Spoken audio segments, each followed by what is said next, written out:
expected, the Bank of Canada left rates on hold today. I'm here with David Tulk from TD Securities to explain what happened. David, what stood out for you in the statement? Well, in terms of the overall headline, it was as expected in terms of the overnight rate being left unchanged. But the real surprise was a bit of a curveball from the bank in terms of their assessment of the economy. So here they sounded a little bit less optimistic. They noted some of the downside risk that had opened up in the export picture, which is something that the data has also shown. But that left them with at the end of the day, acknowledging that the balance of risk to the inflation outlook has shifted a little bit more to the downside, which gave the overall statement much more of a dovish interpretation than many had expected. And what are the implications of that? I think it does at some point maybe increase the risk that the Bank of Canada follows through with a rate cut.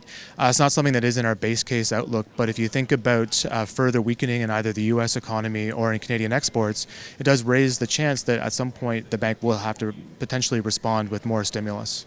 In terms of the U.S. economy, the market's pricing about a 40% chance that they'll raise rates before the end of the year. When do you expect we'll see a change in Canada? Here, I think it could be the case where the bank won't follow the Fed higher. So, yes, the market does expect that the Fed could maybe squeeze in a rate hike by the end of the year. But when you think about what's happening in Canada, it's the opposite economic shock. So we're still struggling amid much lower commodity prices and an export sector that really hasn't capitalized on the strength of the United States. So I think the Bank of Canada is going to be very, very patient and not follow the Fed higher for a couple of years. So based on what you heard today, what are your expectations for the loonie?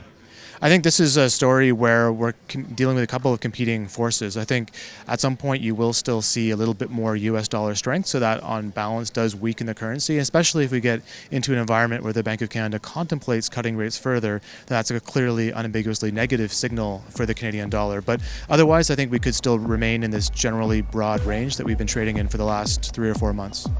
David, thank you very much. It was a pleasure. Thank you.